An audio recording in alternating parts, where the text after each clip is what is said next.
back again here at Action Sport SA. And today we got another guest, Samira Davids, if I'm correct. Yes. Ne? And welcome, Samira, here by the Cape Town All Stars. Thank you, Sensei JP. Thank you for being here and taking the time. I know you're busy running around coaching. Yes, I am. Currently, I have students on the floor waiting patiently there. Yes. Tell us a bit more. Where you're from, what dojo, and what style do you do and everything. Okay, so my name is Samira Davids. I am from Bo-Kaap. Our dojo is Motobuha Shito-Ryu, and I've been doing karate for 26 years. You're from the Bo-Kaap, ne? Yes. People, you don't know where the Bo-Kaap is. That is where culture is. That's a big attraction of us, and it's a very well-known area. Yes, it is. Yes, it is. And we competed once there by your tournament. Hopefully again. Yes. Soon we shall be hosting again, and you shall be coming to Bo-Kaap, all the way from to Bo-Kaap again. That's it. So you got a lot of I'm not going to hold you up a lot. We're going to do it quick because I know you got a lot of students competing. Yes, we do. And they must their coach. Yes, they do. Normally, I'm always tend to being the organizer, but at Jason's at JP's tournament, I get to be a coach for a change, which my students love because they actually get to get sent up as a coach for a change, not being the organizer. But if you've been around the block for coaching, how do you experience the new way we're hosting tournaments and everything? The new way, it's a lot better, a lot more efficient as well. The only thing, the divisions are quite big, but that's a normal thing, and I feel that the kids need more competition. And with that just makes the coaches work a little bit harder because then you're running all over the show, even if you're only 2 coaches and you have 4 kids on at the same time.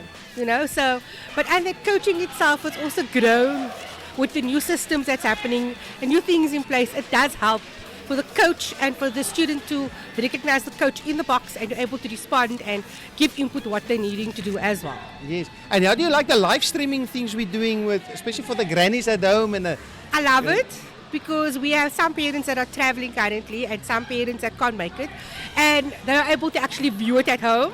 And when we go back to the dojo, we actually tend to watch, go back and see what they did wrong and what they need to work on. So it does also help within the dojo aspect as well. Yes, it is, and that's a good thing because what we are currently doing now, even though we live stream, we're actually recording it also, and then we load it up as a video. Yes. So there's a bit of better qualities and everything. Sometimes, like you can look at my hair running around this morning, figuring out technical things that worked yesterday. Yes. And this morning it didn't work. Yes. So we run about almost an hour and a half late on the podcast just to figure the stuff out. I said to Sensei Kamal a day, I'm actually a white belt in when it comes to this kind of work stuff, but I think I graded myself to a yellow belt. I think all of us are that way inclined because we're all getting used to the new live streaming, the podcast and everything. And it's just everyone, we have to move with the change that's currently happening. Yeah. And it's a good change. And I think we're using it in a positive light, and that's it. the most important thing. Yeah. Especially for all our youngsters out there, showing that you can do, not just sit at home and do nothing. You can be out there and you can promote sport and you can do sports, no matter what religion or domination you are, and no matter how old you are, you can still do a sport. Yeah. That's the important part. That's it. And how do they react when they see themselves on YouTube and they see their name coming in the...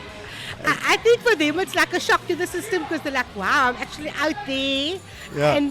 But it's a good thing also because they also realize that they have to work hard. And it shows them that if I put the effort in, I'm able to get something out. That's it. And that's the homework as a coach we have to do is like, check what you guys did and making sure that they're able to look at the fight and they can say, okay, since I need to work on this, I need to work on the following stuff.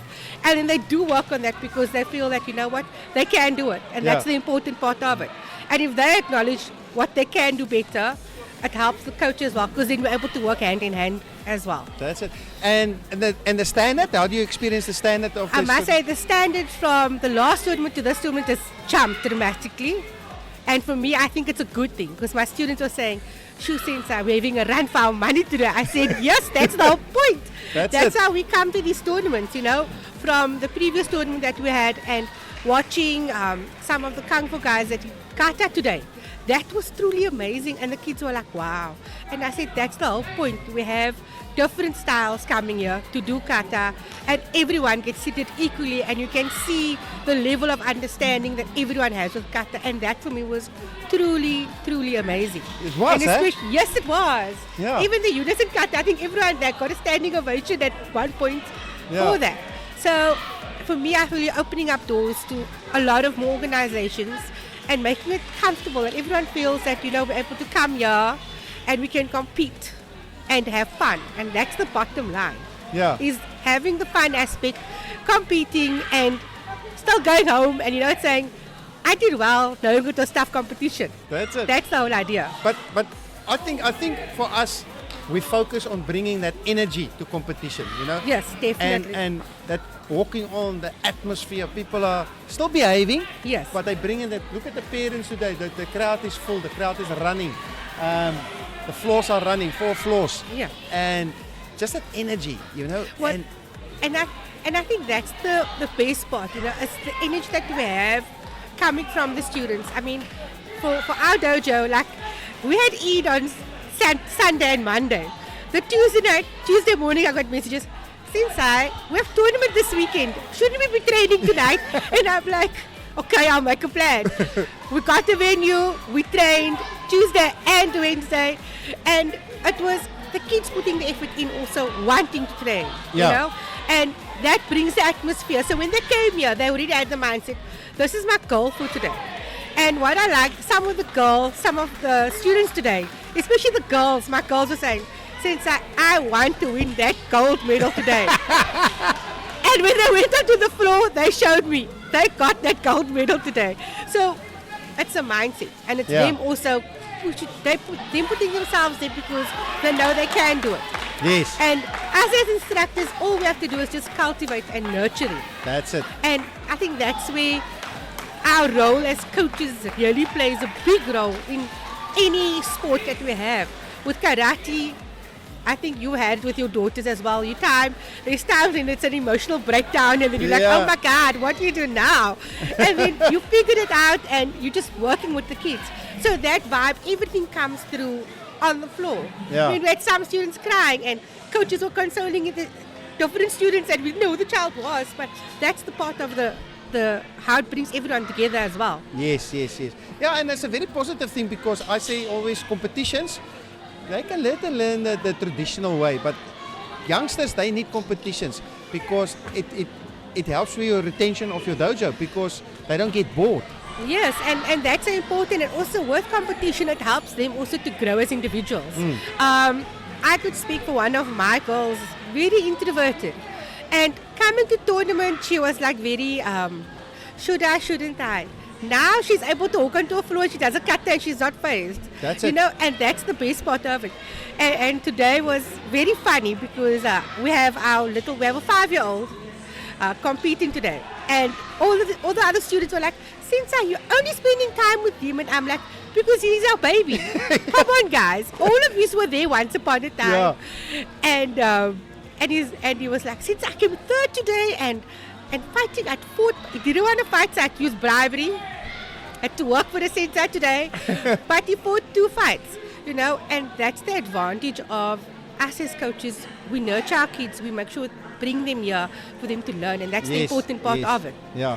And you can actually see kids who compete and kids who doesn't compete. You can see it in class and in grading.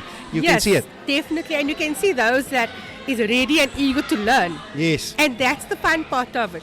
And I think at the last tournament, we had some of my girls that had got 4 times because they were tying for kata the whole time.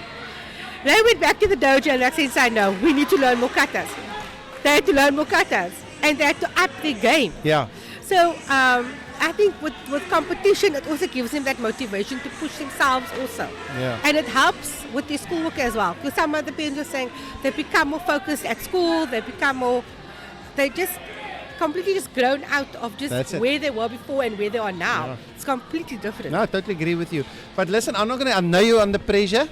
I know you need to go coach. Yes, I do. I can see you watching it there. Samira, Sensei, thank you very much to put the time quickly to have a quick podcast with us because we were running late. I apologize. And good luck with the students. I hope they did very well. And I know they did very well, and it's always wonderful to have you at the tournament. Likewise in JP, and I think this is a good platform where people get to see the instructors and what they are made of. You know, not all of us are this stricter. No, we are fun. we go with it, and we look at what's happening now. And the main thing is us helping our kids out there to make sure, you know what, you can do anything and you can achieve anything. But it's my pleasure, and thank you so much for having us here. I actually asked my daughter, she asked the people, who's her favorite sensei? I was actually third. At least I'm in the top 5. Sensei Shekari was first, and then Sensei Emma, and then me. But in any case, I always say at least I'm still in the top 5. You're top 5, you know. My students will say, Sensei, you know what? So we have like almost 5 to 6 instructors at the dojo. They say, but you're the best ever, because you just tend to, at the end of the training session, you will just have a fun day and we'll go on and just do fun games. I said, yes, I know, but then you say put a serious face, we know, we're in trouble now, we need to work, we can't play around anymore. But I think that's the best part of karate, is that there are times in a place where we are sensei, there are times where we become the friend, and there are times in a place where we say, look here, we're breaking the rules and we're having fun now, you know, and that's how we just grab our students in, and we keep them there, and we make sure that, you know, they can achieve anything no matter what. That's it. That's the important message we have to give across out there. Even if you don't place, you come here to compete and you work, you see your potential and you know where you are. That's the important part. No, but thank you so much, Sensei JP. Thank you very much. It's a pleasure. And good luck. Thank you. you. I know that the coaching box is waiting for you. Yes, it is. Yes, okay, it is. Thank you very much. Pleasure. Pleasure. Bye-bye.